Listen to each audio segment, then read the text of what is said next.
Good evening and welcome back to the Celtic Unrestricted View. I'm JP and I'm joined tonight by my good man Alan and Daniel. Lads, before we go any further, I think it's only fitting that we pay a wee tribute to the man on the screen here. It is indeed Diogo Jota, Liverpool centre forward, who tragically lost his life in a horrific accident. It's obviously been all over the news and it's been well documented. He wasn't alone in the car accident either. It was his brother that was with him, and both of them sadly lost their lives. As I say, football always comes to a standstill with things like this, and I think there's a message in there, lads, as well. I think obviously one of the messages is life's just too short, man. You just don't know the minute, and you know there's full of negativity in the world going over into different countries and things happening all over the world, and then you see something as horrific as this, and it brings a lot of things home to quite a lot of people. We'll start tonight with yourself, Alan. A very good evening to you, mate, and like I say, it's a real tragic loss for the footballing world, mate. Yeah, good evening everyone. Hope everyone's relatively well. It's a sad day for football. I think there has been kind of players in the past that have sadly lost their life during kind of football games as well. But I think when you look at kind of a Liverpool player that is probably at the peak of his powers at 28-year-old, probably how well Liverpool are doing is at the epicentre of kind of world football. So it's going to be kind of a massive news story, but it's very sad, and obviously we send our thoughts and wishes it to his family and friends. And it's absolutely tragic, and not something that we wanted to kick off the podcast with, but it's just kind of be respectful, and our thoughts for the podcast, and I'm sure all the viewers go out to kind of his young family and his new wife. It's just a kind of a sad day for his club, Liverpool, and kind of the footballing world. Yeah, Daniel, I think as Alan says there, mate, he just got married there on the 22nd of June.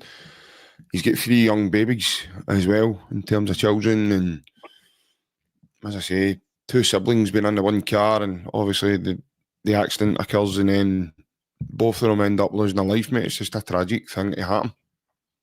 Aye, it's a horrible thing. Like you say, his young family have lost husband and dad, but his parents have both lost both of their children in the one go. So it just shows you that life is too short, and I think sometimes we take everything for a bit for granted. And it's a really sad day for football. And hopefully everybody can come together a wee bit and put everything aside for a wee bit and just ignore for what it is.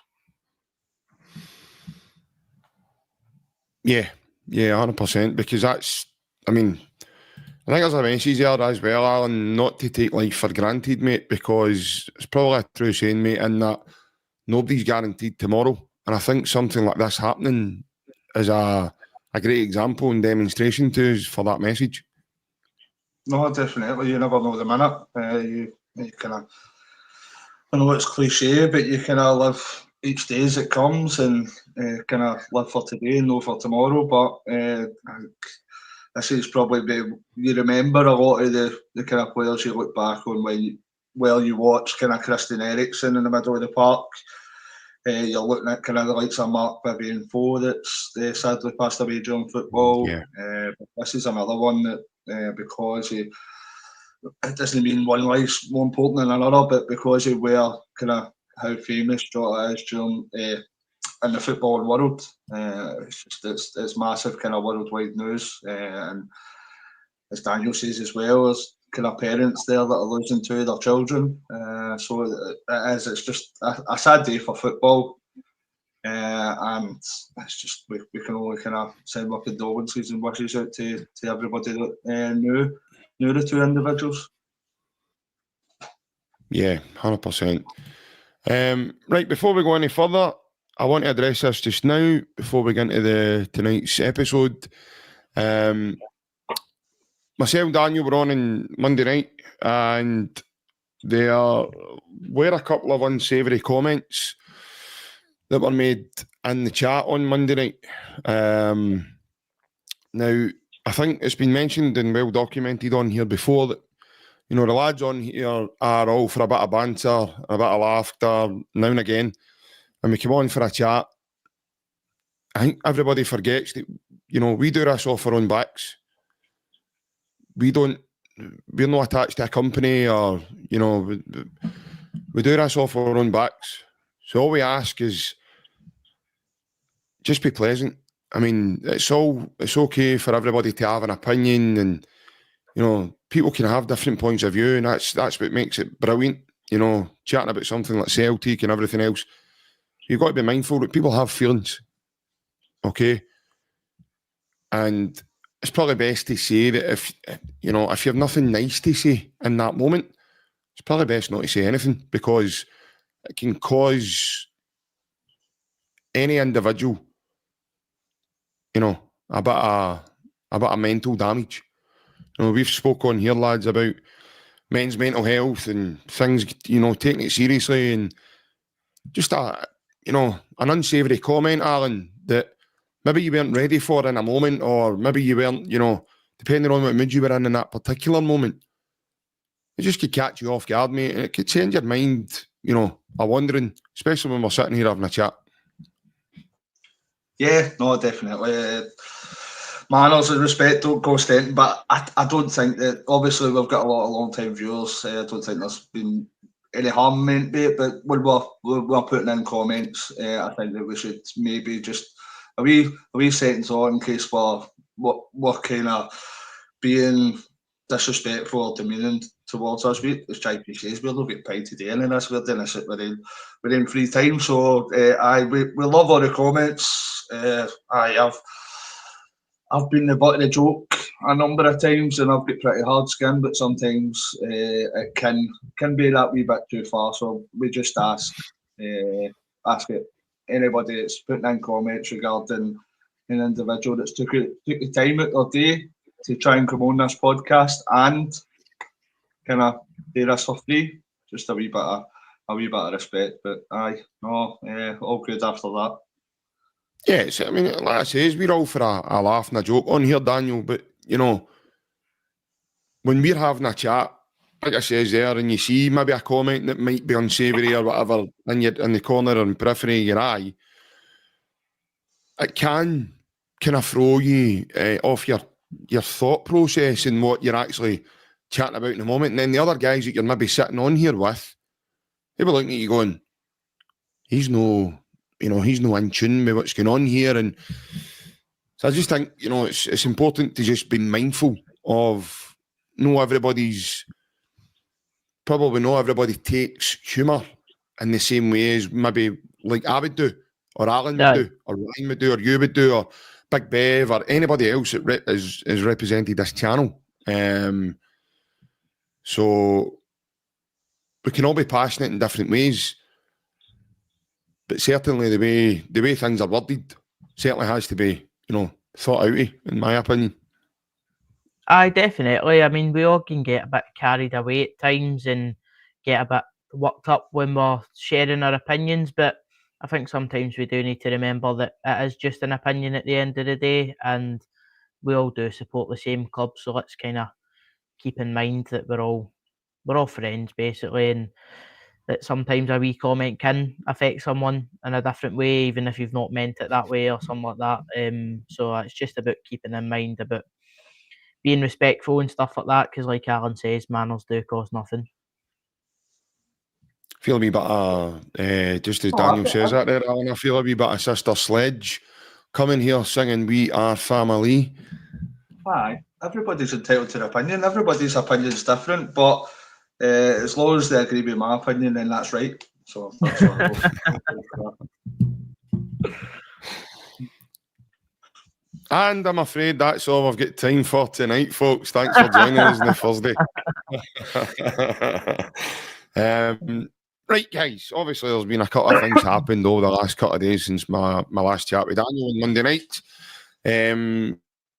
One of which has become a bit of breaking news today, actually. It is to be believed, should I say, Daniel, that our good man Nicolas Kuhn has had a bid accepted for him for a fee of in the region of €20 million. Now, that bid has been accepted by Celtic from Como. Obviously, that broke earlier on. It was our good man Fabrizio Romano that leaked that news earlier, and then a couple of other journalists kind of followed suit. Raman Badwar as well. He's kind of wrote on the story as well. And obviously, I think all it needs to be done now is, he's to just sit his medical, and probably all the formalities are just about done, Daniel. Obviously, what's your thoughts on that? I think, obviously, there have been links for Nicolas Kuhn in, obviously, January when he was at top form, and I think if you asked any Celtic supporter at that time, they would say he was a must-keep. But heading into towards the end of the season, I think if you were to select anybody out of a starting front three of Jota, Maeda and Kuhn, they would probably tell you that Kuhn would be the one that they would not be overly dramatic about seeing exit. So I think we've done well to get the money that we have got for him. I think it works out about £17.2 million, which is a fair bit of money considering he's dip in form towards the end of the season. But it's a decent price for a very talented player, and hopefully, if it is to be, I wish him all the best in his move to Como. Yeah. Alan, obviously, as the news broke earlier, mate, what was your initial thoughts on it? Petrified at the thought of Yang and Palma on the wings for the friendlies. But no, in all seriousness, I think that it's probably the right business for the club to do. I think that the last few months, maybe Kuhn's had a move on his mind. I think since the Bayern Munich game, his forms fell off a cliff. So I think that it's probably the right thing for the club. But I think it's imperative and massively important that this money just doesn't go bye-bye into the bank account. We already have a budget of what we're planning to spend. This should enhance that budget when you look at the likes of kind of Frimpong money that's come in, money for Lagerbielke, squad players, and then you're looking at 17 point whatever million for here. We need players replaced. We need to bring quality back into the squad. I think this is the point we've said for a number of months now. We should be prepared to bring that quality in and try and progress and make the best version of Celtic we possibly can. As Daniel says, when you look at our kind of front three last year, Kuhn was definitely a part of that. So that's a massive kind of player and a massive hole with regards to goals and assists that he's leaving as well. So, I think it's probably the best move for the club and the player. We've got about 5 times the sum of money we paid for him.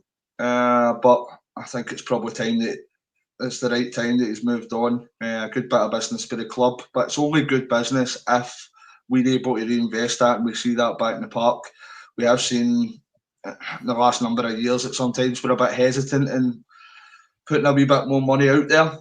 Maybe last year we and Engels was showing a wee bit more ambition, shall we say, but I think it's massive that we make sure that we're spending at least the money that we're bringing in this year, and probably more, because we need to add some quality in certain positions into the first 11. We have got loads of project players that we'll go into later. I think it's players that are ready to step directly into that starting lineup that we need to bring in.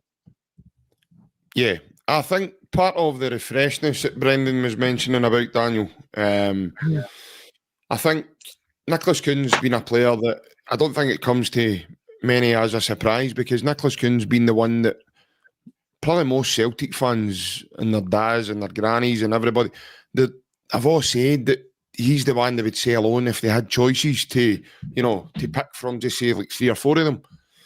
No, like Maeda, CCV, Hayato, Kuhn. They were a kind of, even on this channel there was a thing put out about the 4 of them. Who's the most you would sell, or who would you first sell before anybody else?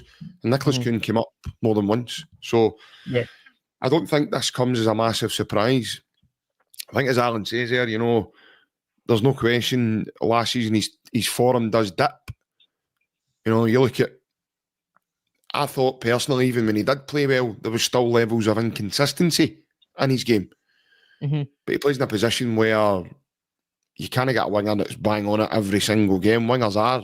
It seems to be a position on the field that wingers are inconsistent. I played with guys that were inconsistent. They weren't good every single game. But I think it's, again, you look at it as a whole, it's great business with the club because, again, it fits really well with our player trading model. We paid £3 and a bit million for him. We're now getting, I think it's just over, is it 17 million the way it's going to work out? If it's €20 million, we're going to get for him. So I think, as Alan says, that should now enhance Brendan's budget that was already agreed. There's no doubt about that. And I'm going to stick to what I says. I think in the next 24 hours, 48 hours, you're probably going to see, because we've been linked with 4 or 5 different wingers now. Yeah. You're probably going to see that, our good man who's a friend of the channel, Anthony Joseph, somebody's going to put a report on that Celtic have agreed a fee with, just say it's Balak Wishar or Sondre Osagester, or I'm just giving examples here. I don't actually know anything offhand. Just putting that out before anybody tries to question me on that. What's that, mate? He asked the Villa player, Louis Barry, he was one that was getting mentioned. Yeah, Louis Barry, he was another one, yep. He was another one as well. So that's what I'm saying. Celtic have been...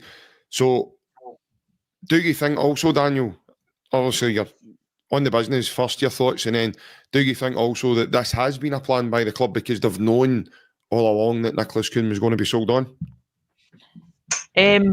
I think business-wise, it is a great bit of business because with the player trading model that we look to have adopted, it's all about striking the iron when it's hot. So we've seen him fantastic form the first half of the season, and then as he starts to take a dip, I think we all kind of sat and went, we might not see him leave now, but obviously we've still managed to get at least triple what we paid. So I think business-wise, it is a great move.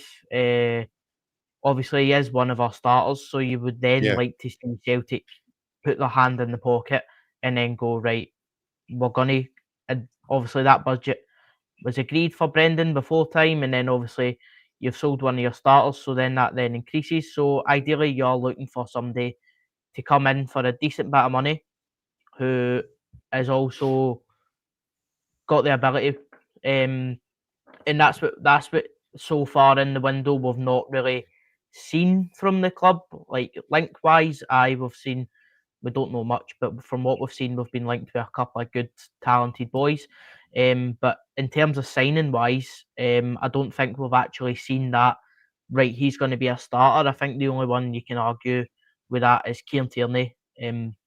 Obviously, if you do look at Benjamin Negrin, it does look to be maybe someone who will come in and maybe push to start. But I'd definitely say in terms of a plan for the club, I think Kuhn might have been one of the ones that they'd identified and said, right, we're going to get bids for him.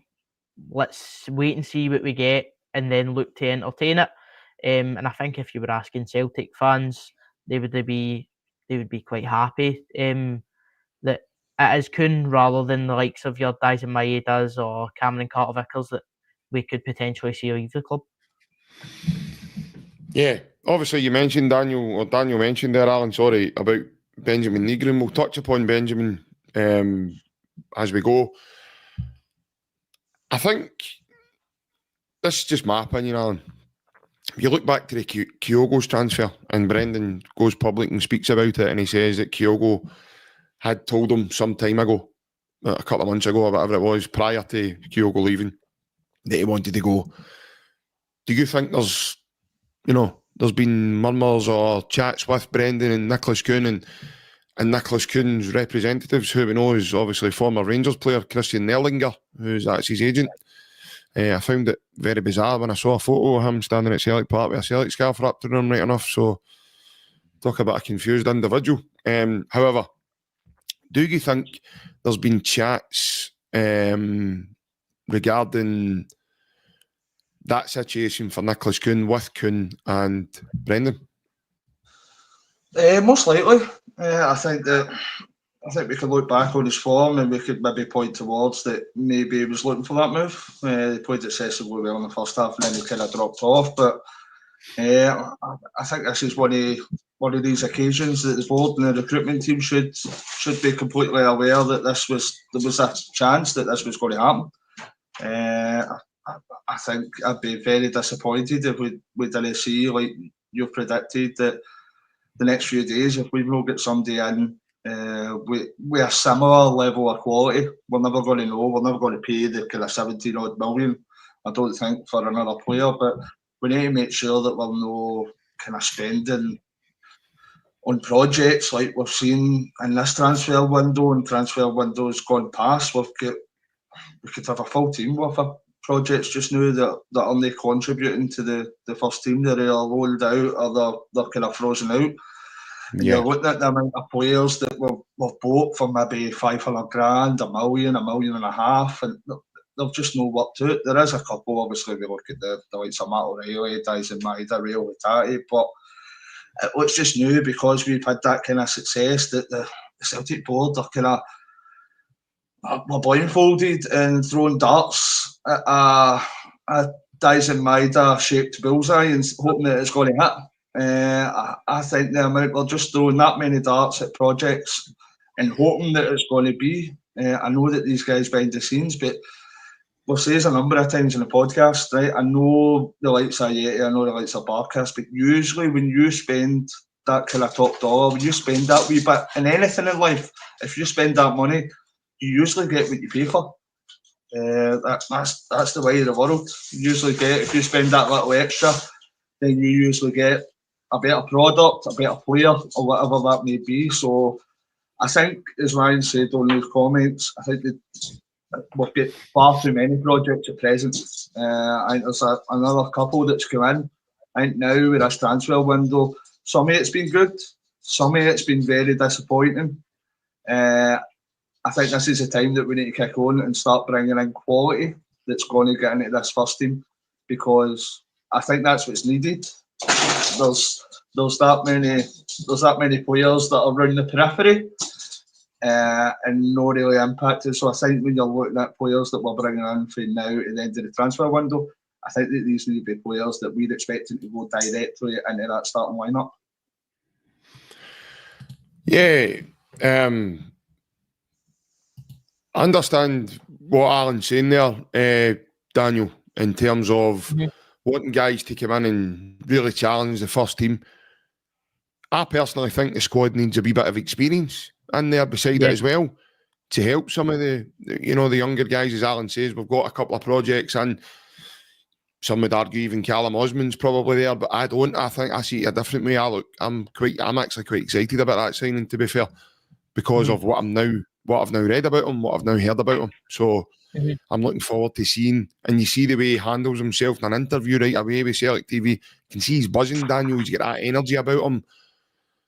Doesn't strike me as a lad that's going to be full of himself, but doesn't he have anything at the other end to show for it, mate?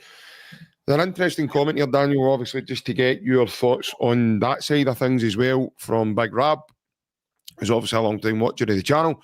Big Rab says, the fans moaned all last season about the amount spent on 3 players last season. Why would the board spend big this season? They can't win. No wonder the board don't talk with the fans. So, obviously, you've got fans that do see things like that, Daniel. And obviously, what's your thoughts on as Alan was saying there, about the, wanting to bring in that freshness to challenge the first team? And then, obviously, the thoughts on what might the board be thinking then in terms of the way they go about the recruitment plan? I tend to agree with Alan when he says I think most fans would agree that you would like to see some fresh faces in challenging and making it a very competitive first team that we've got. Because then it's quality all over, even from the bench. I think sometimes last season, due to injuries and stuff like that, we started off the season with an exceptional bench when you looked at it, but towards the end, it's kind of a lacked that impact kind of thing. So I think that's definitely something that may need looked at. And I think everyone would tend to agree that it wouldn't hurt to see some fresh faces in to push for a new season. But it's a great point by Rab when he does say that. I mean, I think we've seen Celtic beat our own transfer record twice in the one window.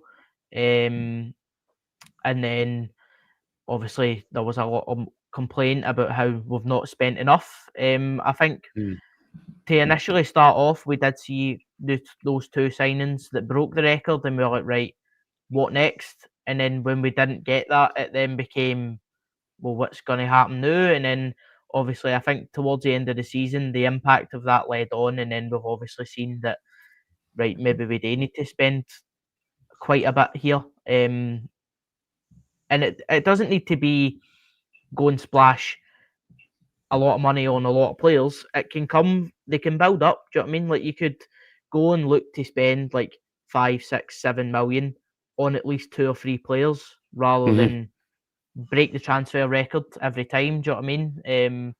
So I think it's just a case of waiting and seeing what the board tend to do. But I think we would like to see a lot of guys in the door, like Alan says, that aren't projects, because I do feel that we have enough of them who just now are not hitting. Just a wee point for you, Daniel. Sorry to interrupt, JP, but we're staying on that subject. So I had a wee think about something. You look about the amount of projects that we've had over maybe the last couple of years. You're looking at, like, Marco, the ones that are out now, Marco Tellio, you've got Quan, Lager Bielka. It's the ones that are coming in now. So we're spending, whether it be between 500 grand and 2 million on these players that are they working out.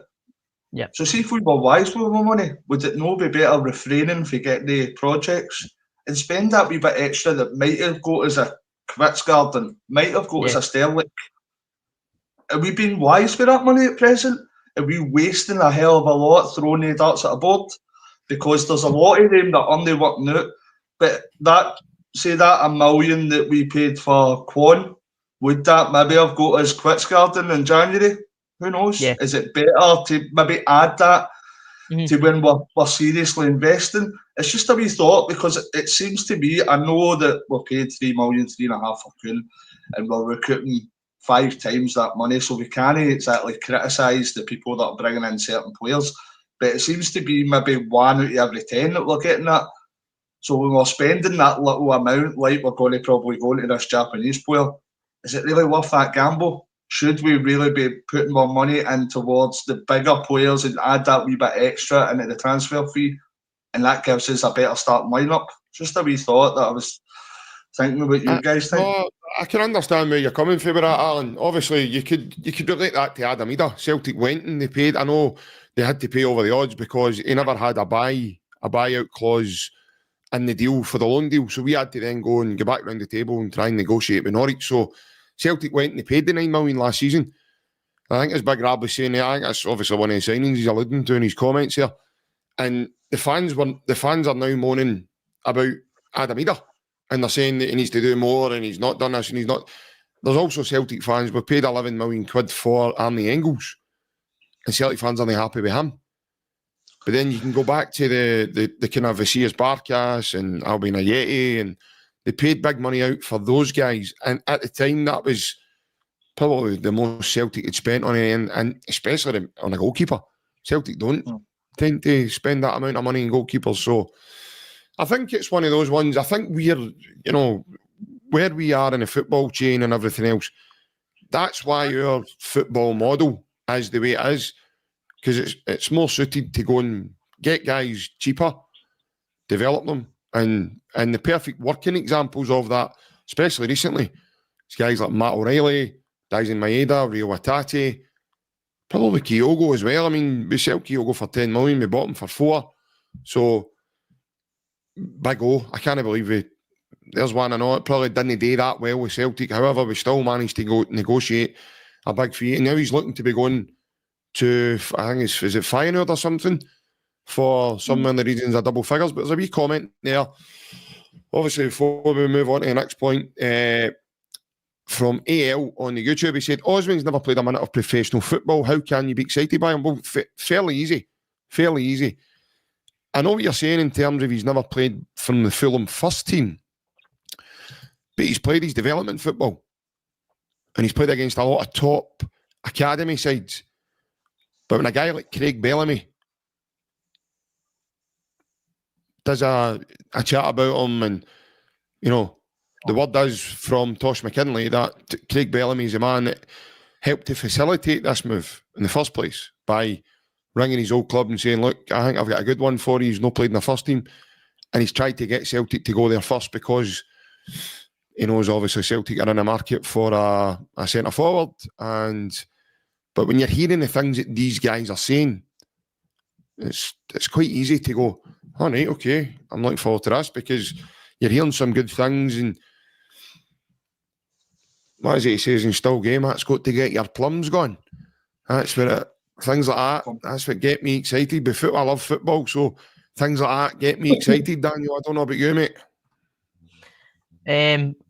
Just to come back to Alan's point there, I think when you see us spending this 1 and 2 million on all these players, I think it is more to fit that model of we're trying to buy cheap and sell for more. And then obviously when you're trying to use that model, not everyone is going to be the names that obviously JP's mentioned there, like your Matt O'Reilly's. So it's about finding that kind of a balance. Like I do agree that there is the occasion where you don't need to spend that extra £1 million on a project player who then comes into the club and misses and save it up, like you said.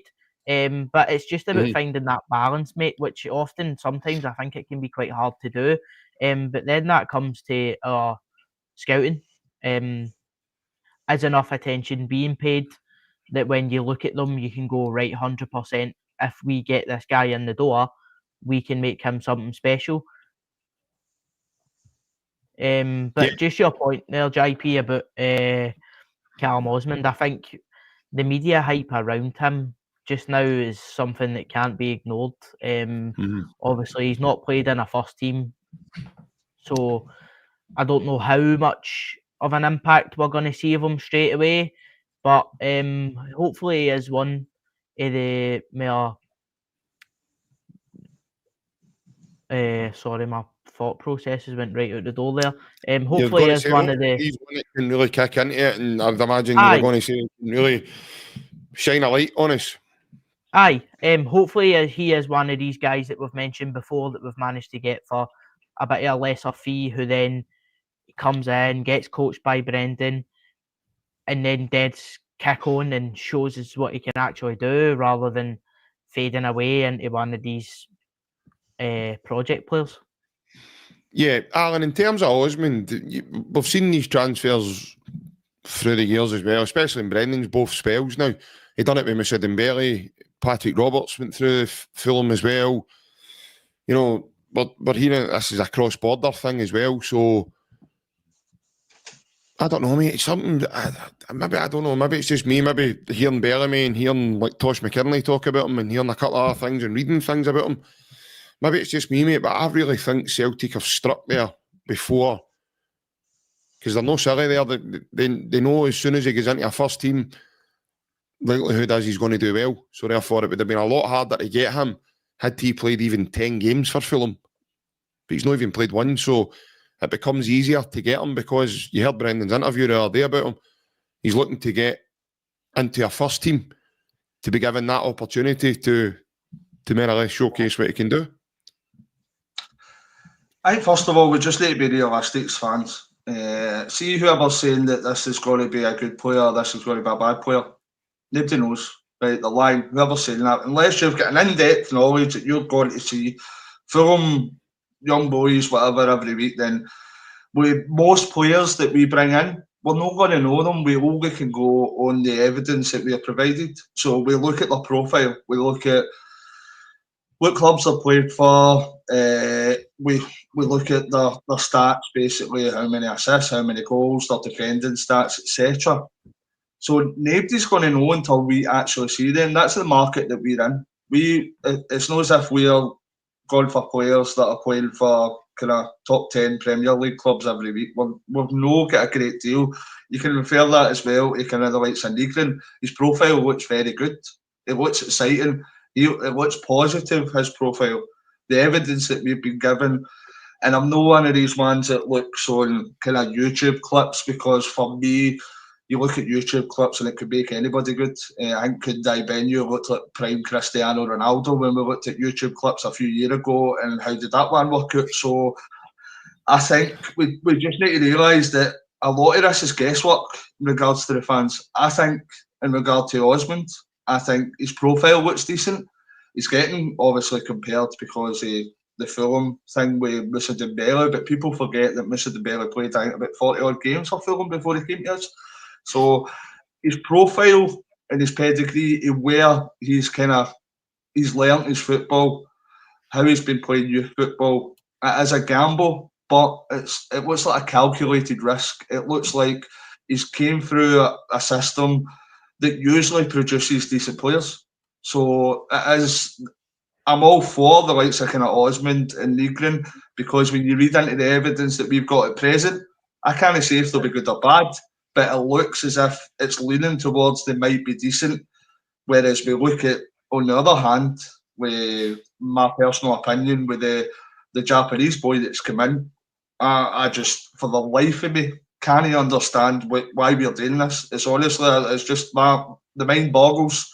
Every avenue I've looked in with this player, I can't see what Celtic will do. Unless I'm missing something and I've had my brain operated on during the night and there's nothing in the inside of my skull. But everything I'm looking at in regards to that Japanese player, it's just like, why are we doing this? But again, that's what I'm trying to say. I don't know if he's good or bad. We can only wait to, most of the players that we bring in, we need to wait to see them actually play, because we don't see them week in, week out. I think that's a good point Alan makes here, Daniel, in terms of, waiting to see individuals. Because 9 times out of 10 nowadays, and especially the modern game, a lot of fans for various teams and whoever they are, a lot of fans seem to make their mind up straight away about a certain individual just because of the way his hairstyle is, or a t-shirt he had on, or a hat that he might have worn when he was on holiday on the beach because he was on his Instagram, and various different things that you hear, right? But obviously, the guy that Alan obviously mentions, and obviously he's left his name to myself probably to do this, is HAYATO INAMURA. Now that's him there, obviously, in his local airport, about to depart. I think it was yesterday. And we believe that he was on his way for his medical. Now, my understanding with that, Daniel, is that was going to take place in London. Mm-hmm. And then Inamura would travel up to Glasgow to meet his new teammates. Overall, mate, in terms of that transfer, what's your thoughts? I think, like we mentioned on Monday, mate, this guy has split so many hairs within the support, and he's not even been confirmed as a Celtic player yet. Do you know what I mean? So I think it is going to be one of these cases. We're just going to need to wait and see, because reports that we're seeing are varied. Some, I think, are more negative than others. And I think he is just going to be one of these players. You just need to give him a chance to get in the door, play a game, and then just have that chance to even kick a ball before anybody gives him a proper judgment. Because Celtic wouldn't be so keen to get him if they weren't seeing something. Like, he's been identified by the club for a reason. Of what that reason is, we don't know yet. And I don't think we might ever know. But if the Celtic system are identifying this guy and going, this is who we want, then it must be for a reason. So I think we do just need to wait and see. There's a comment there as well saying, is the team stronger than last year? But we can't make a judgment on that. On paper, obviously, we do lose someone who's got us 20 goals, so then it becomes a bit of a question there. But it's definitely a case of just waiting and seeing. And then if we do get anyone else in the door, we go from there. Do you know what I mean? It's until we play games, we can't make any judgments on players or the squad, I feel. Yeah, I mean, I think one of the important things to remember with this lad is he's 23. I think the way some people think, I think they all think he's a wee boy. You know, he's 23 and he's certainly he's not a teenager. So, again, as Alan says, you know, YouTube can make people look good. It can't, you know, and I do agree with him to an extent. But watching these videos, there's one thing I've noticed straight away, and he looks like a very good passer of the ball. Now, that's one of the main attributes that Brendan looks for in a centre-back. He looks as if he can bring the ball from defence into the midfield, Daniels, we spoke about Monday night. Yeah. Again, that's another attribute, so he's ticked that box, if that is the case. I've read some of his statistics, and his statistics backed up what I was seeing in terms of being able to bring the ball out and being able to... Now, I've seen deficiencies, and he doesn't win a lot of headers, and he doesn't... But a lot of his work's done via the ground. He doesn't really go up for headers and stuff. So I don't know. I think one of the important things that, like I say, Alan, I do agree with you, mate. But I think the important is, and you hit the nail on the head with this one, is we need to wait and see when he's here. I do get the question marks that would be raised over the particular transfer, because it's like, right out of the blue, Celtic fans will see the price tag and right away they'll be like, oh, this guy's a diddy. He's no got it. He's this or he's that. And right away, minds are made up straight away. I think the most important part is to see, you know, see what this guy's all about, because as Daniel says, mate, there is no doubt in my mind, Celtic's recruitment have went and identified this guy's skill set and brought it forward for obviously a potential transfer. We'll don't know until it gets here. But what I'm saying is, before, when I like the Negrin and Osman signings, because you look at their profile, you look at the evidence available, and it looks positive. You look at the evidence available. Now, for me, everybody's got different opinions. This is definitely not a Brendan Rodgers signing. I think Brendan's never kind of shopped in that market. I think that the closest to Japan Brendan's ever got's probably the Wagamama at the Fort. I think you're looking at, is this an upgrade that we're looking for in the centre-half position? A 250 grand signing for Japan for a guy that's played 30 games with a relegation fighting side. It doesn't sound like it whatsoever. A lot of people have been making comparisons, saying that Hatate didn't play a lot of games, but Hatate was a league-winning side. Hatate was in Kawasaki Frontale, so it's a big difference between winning titles all there and fighting relegation and getting scalped 4-0 left, right and centre. And I tend to agree that you can't judge any player. We can only judge on the evidence that's there at present. The evidence that I'm reading just now, it isn't, I wouldn't say it's as positive as what we're seeing for maybe Negrin. That's but they played at higher levels. People, we do need to wait. But what I'm saying now is the evidence of the profile we've got, it doesn't look as if it's going to be anywhere near good enough for Celtic. That might be wrong, the evidence that we've got at present. So I'm no judge until we actually see them. I'll not properly judge that. But I tend to, I'm thinking as well, right, we've had a kind of long history of getting players for Asia, and we know how financially productive it's been for Celtic. You look at the amount of shirt sales we're getting over there, you look at the amount of Asian fans we're creating, they're coming over to Celtic Park, buying kind of TV subscriptions. Is it? Am I being too too bad here when I'm thinking of this, but is it a fact that HAYATO and Maida are going to be with us forever? Are we looking to continue that revenue stream? Are we looking to continue that Asian market so that we're continuing to bring in that for shirt sales, for TV subscriptions, etc.? Is that an angle that the Celtic board are looking for? Because you know, as well as I do, Celtic run the business exceptionally well. And that's probably where a lot of the revenues came from, that we've maybe went outside the box and brought in players with different parts of the world that we can use for kind of revenue streams. So I know you said that. I seen that before, Big Brad, but I had it noted down here for a few years ago, so calm your jets, mate. It's... I'll hang fire just now about this signing, but I've been positive with regards to the ones we're bringing in with Negrin and Osmond. I think their profile and what we read in the evidence, that looks positive. I can't for the life of me see how this signing's positive, but we'll need to just wait and see. If the guy's going to sign, we be positive, we get behind him, but I'm struggling to see why we've come up with this. Could we have no went for maybe somebody that's a bit higher up in that league, that's maybe instead of 250 grand, you're maybe paying $1 million or $2 million? I don't know, but as I say, we just need to wait and see. Might be like Kuhn, or it might be like HAYATO. We'll wait and see. Yeah, I think that's what we need to do, Daniel.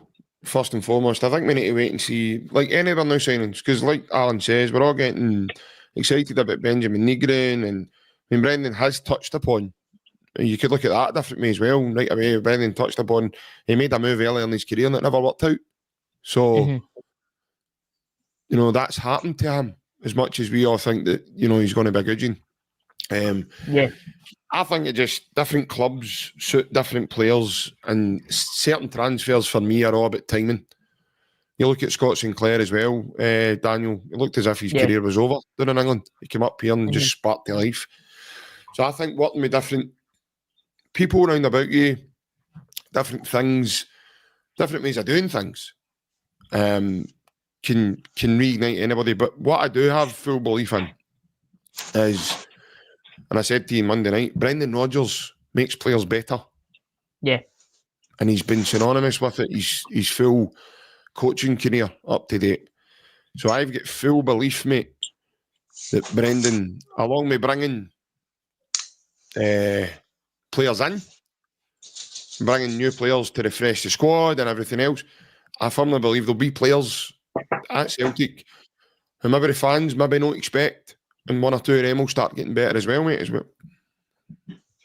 Yeah, we've seen it, definitely, in the squad that we've had. I mean, obviously Matt O'Reilly was one who was fairly decent under Ange. I think when he first joined, there was a couple of question marks. He was struggling to get in the team a bit.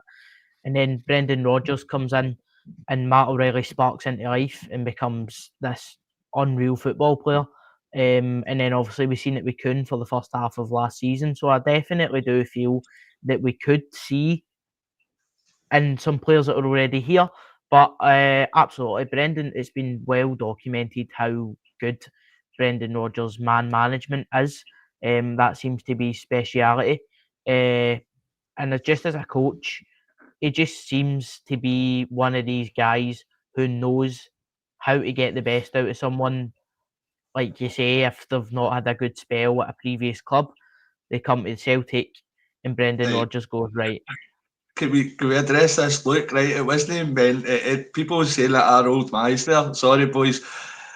My wife when he gave me all the iron brew, that's our old mice. It wasn't anything that you were saying. I apologise. Look, that's our old mice at her. So wasn't meant to be anything. So that's been misconstrued. I'm sorry for interrupting there, Daniel. Just a so I would say Brendan Rodgers is definitely the guy to get the best out of any potential signings or guys we've already got at the club. Yeah, 100%. Because that's, I mean, that, you know, Brendan, that's what he's done his whole career. I mean, he's made players better. You know, look at Raheem Sterling. He elevated his career. I know his career's maybe coming to the other end of that now when with injuries and other decision making that maybe he's made through clubs and stuff, but Brendan certainly got the best out of. You could argue both spells, Brendan's had the best out of James Forrest. Yeah. It's just certain managers have got ways of working with people, and not every signing is going to work out, it's going to be better. I've always said football recruitment's never an exact science. It's, you know, not any club in the world's doing it right. There'll be players that go to clubs that don't work out. But in my opinion, Celtic are very much successful because they get a lot more right than they do wrong, in my opinion. That might know everybody might not agree with me, but they're able to bounce on, you know, every season they're bouncing doubles and trebles and doubles and trebles. And these players that we're bringing in are all helping, they're all contributing to that. Last season was probably the best season I remember Celtic in Europe for a long, long time, you know. And we got to the next phase of the Champions League. Now, what Brendan's looking to do there is he's looking to do one more better, and try, can we better that? Can we get to that next round? So I think for Brendan especially, it's all about development. And somebody asked, I think it was Scott, asked, do I think Brendan was going to be here? Well, here's the way I would see it, Scott. In my opinion, I think Brendan would have been asked the question by certain players. So like Kieran Tierney. So Kieran Tierney signed a 5-year contract. And one of Kieran's questions, I would have, especially if it was me, I would have asked him, is, are you going to be here? Because I'm not signing a long-term deal if you're not going to be here. I'm coming back to also play for you as well. Jota signed a 5-year deal. Negrin signed a 5-year deal. So all these guys have all signed long-term contracts. Now, I know the club's obviously protecting themselves there as well in case these guys do well and other clubs come calling. But these guys are human beings as well. They speak to managers. They want to get the managers buy-in. Are you going to be here? Because I want to be part of you've brought me here because you have seen me in a vision somewhere that you're going to be part of my team, Alan. So when you're signing me, you're bringing me to this team because you've envisioned me coming into your side and helping this team carry on the success that's happened. So, yeah. So, like I says, I would imagine, because it certainly would be one of my first questions, like say KT and other boys that are coming into the club, I certainly would be asking Brendan, are you going to be here? Because obviously that's a vital part of the contract. Right. No, just before I answer that, there's a few comments regarding my past comment saying about Kwon and Yan Tops. It wasn't meant that there's a million Japanese guys kicking about with Kwon on the back. It's meant that, see, because we sign kind of Japanese players, then that attracts them to start watching Celtic as a whole. No because of the individuals, because we've maybe got Maeda, Hatate there. Then there's a lot more of an audience in Japan that will buy just Celtic taps. It doesn't need to have Kwon on the back here. He's at Abs. I don't know now he's back. But that as a whole... I would be stunned also if they had Kwon on the back of their Japanese taps because he's South Korean. But right. I know I don't like saying like that. You know what I mean? I got upset there. Well, I'm only having a laugh. The new boy that's coming in that's Japanese, right? We have Japanese and South Korean players. You don't want we want to distinguish that there is a difference there. But with regards to your question on Brendan Rodgers, I think his decision's not been made yet. I think that, looking at how much he's going to get back this summer, I think he needs to wait and see the ambition of what the club are looking to do. I think that's probably why he's not signed a contract. I think if the club come out and back him to a degree that he thinks is acceptable and ambitious enough for us to kind of move forward. But I think that I think that decision's still to be made. So I would hope that we back the manager properly, especially with this money coming in for Nicolas Kuhn. We give him a fair crack at it, because we know fine well that we'll be exceedingly lucky if we get anywhere near the level of draw for the Champions League that we got last year. I think that was we probably couldn't have handpicked a better draw. So we will need a strong squad and a strong starting 11 going into this, and I think Brendan's fully aware of it. So I think Brendan's probably, my personal opinion is Brendan's waiting until he sees how much he's backed by the hierarchy, and if that pleases him, then I think he will sign a new deal. Yeah, obviously, talking about the Champions League draw there, Daniel, I had it in good authority. It was Peter Lawwell. I had a magnetic set-up there for the Champions League draw, and it was him. It was Rod Stewart. It was him. It was him. It was operating the system. No, I'm only kidding. I'm only joking. Before I get into trouble for saying something like that, it's silly.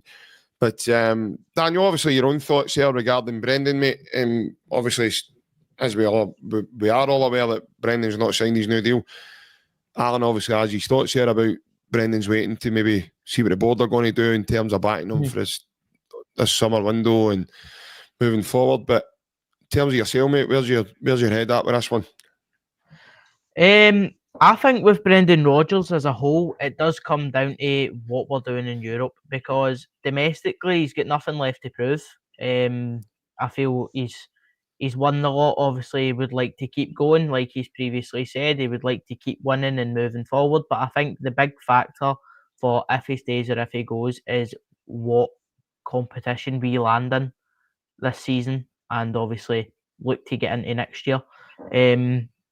Because if we fail to get Champions League qualification this season, touch wood, that doesn't happen. But if we don't manage that, then he would look to go, right, let's maybe see what we can do in the Europa League, and then let's go again in the Champions League. Or we could get to the Champions League this season, and then we wait and see what happens in the draw, and then it's right, let's see what we can do. So I think Europe is going to be what determines whether he stays or where he goes, and how much he is backed, because obviously we've seen now a motion in the Celtic transfer budget and signings early doors. So hopefully that is a sign of things to come, and he does see that backing, because we've seen it before. I mean, his first spell at the club, he wasn't backed, and then that's why his head was in the end turned in the middle of a campaign. So hopefully we do give him the backing, and he is keen to stay to try and progress us in Europe, like he has said previously. Yeah, 100%. I agree.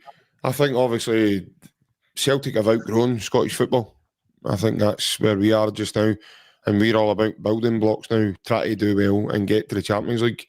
I think we're trying to get there every season now, especially with this new format, because Celtic see this as a way in order to try and make us competitive now against some of the bigger guns.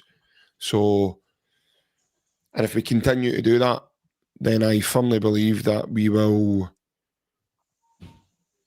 continue to buy players in the ilk of the fee that we've paid for Arnie Engels, because we have to. That will then become the necessity and the kind of benchmark for the club when we are looking at recruitment, because the demand will become more. The more and more if we become seasoned pros at that level, and we're doing it every year, then the demand will be there, in my opinion, to continue. Obviously, players will go, and you'll need to replenish bits and bobs of your squad. That'll be an ongoing thing every year. However, overall, in terms of your recruitment, for me personally, I just feel that you'll need to continue to spend that money. Moving on. But before we finish up, lads, I want to touch upon, I saw the comment, and it came in a couple of times. An interesting YouTube name as well, in the terms of Suki Bat. Now, I thought it said Suki Butt, when I first read it, so apologies for when my head was going with that one. But yeah, the comment, I kept it for this part of the show, and it says, what's your thoughts on Greg Taylor leaving? Now, obviously, I've been very vocal about Greg Taylor on the channel, lads. I've really enjoyed Greg Taylor's time at Celtic. I've loved watching him grow as a player. I've loved watching him, develop. Again, I thought Big Ange helped that as well in that process, Alan. I'm going to be honest, I think I'm going to miss him, to be fair, because I think he became a very important member and a senior member of the squad for us. Somebody that knew what it was all about, to win for Celtic and beat the club, and and what was required when this period's happening now, when you return in the summer, and a clear message it would help to give some of the foreign lads like Benjamin Nygren and guys like Casper Schmeichel when they're coming in the door, Sinasalo. So yeah, what's your thoughts here, mate, in terms of Greg leaving? I wish him all the best. I do think Pauk have got ourselves a really good one there. They've got him for 3 years, so here's hoping he does very well. But what's your thoughts on Greg moving on, mate?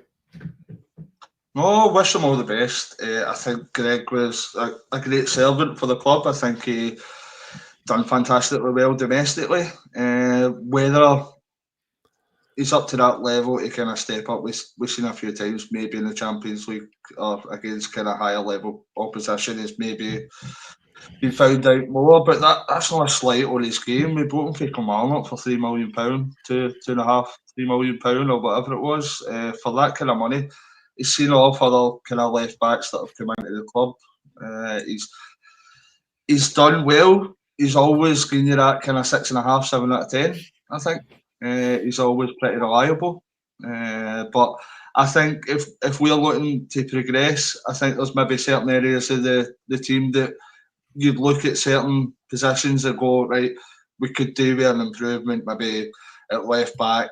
We're looking just now, maybe centre half, another striker. But I think that improvement at the left back, we're going to see the fruits of that next year, because I think when you look at, no disrespect to Greg Taylor, but when you look at the quality difference between the likes of Greg Taylor and Kieran Tierney, it's levels apart.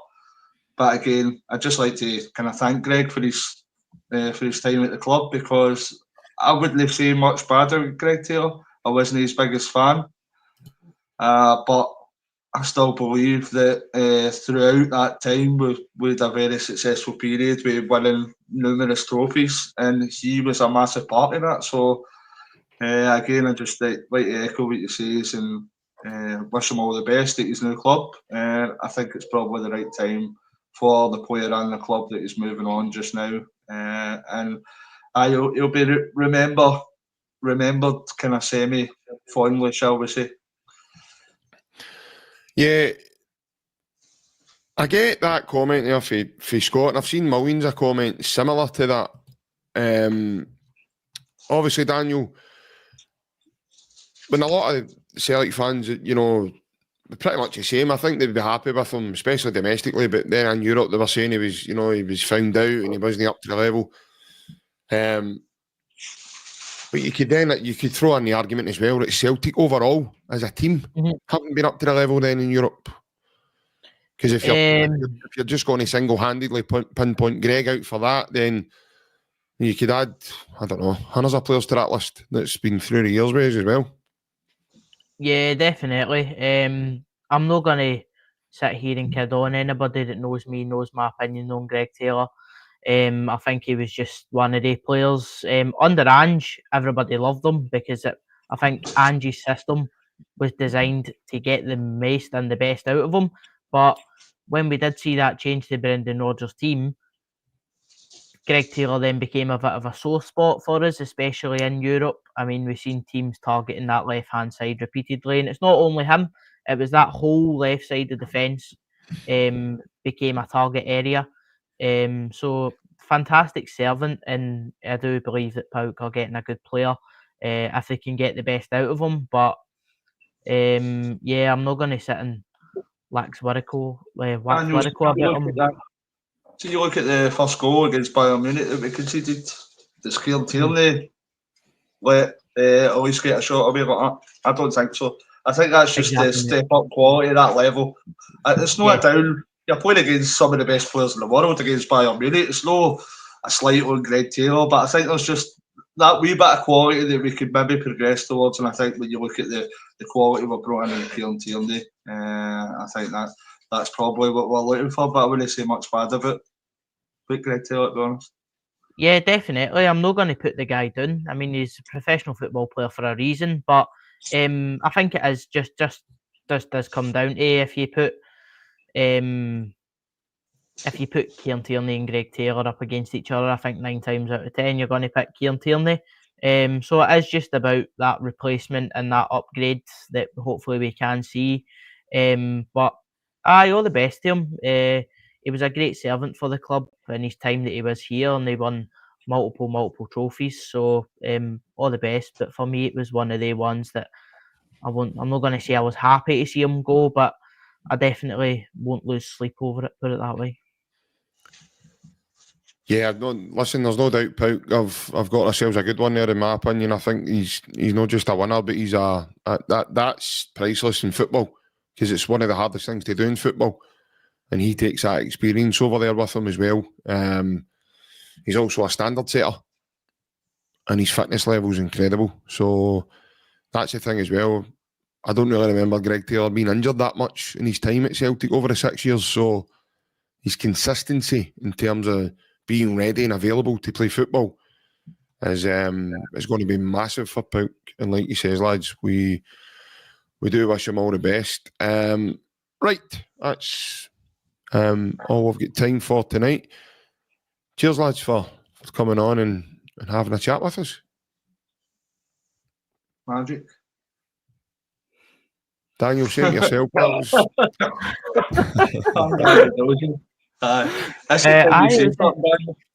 It was a good chat. I feel like we covered a lot of bases there.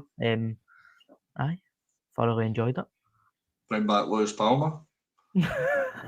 He's modified suitcase. I'll still be getting Palmer 7 printed on the back of my car. He's like, pimp my ride. He goes in and pimp my suitcase kind of thing and puts his suitcase up for a new photo going on. But I'm interested to see what happens, obviously, over the coming weeks, what's going to happen to, like Alan's mentioned, Lewis Palmer there, and there's some other guys in the squad that obviously I think we're just about to agree a deal for Lager Mielke as well. So, as I said, it'll be interesting to see. Where Ryan's got locked up in the basement. Aye. Sorry. First class ticket for Australia right down to Ryan's basement. That's what I was going to say. The door's that tiny. He'd fit in it, I know, because he's tiny, the wee man, isn't he? So, no Ryan, by the way. Marco Tillio before MD jumps on that goes, who are you talking about, JP? Thanks again to everybody that's joined us across the platforms tonight on a Thursday night. We're actually going to be back tomorrow, guys. We're going to be going live after the game tomorrow night, so stay tuned for that. But again, from the time being, take care, hail, and we will see you all again tomorrow.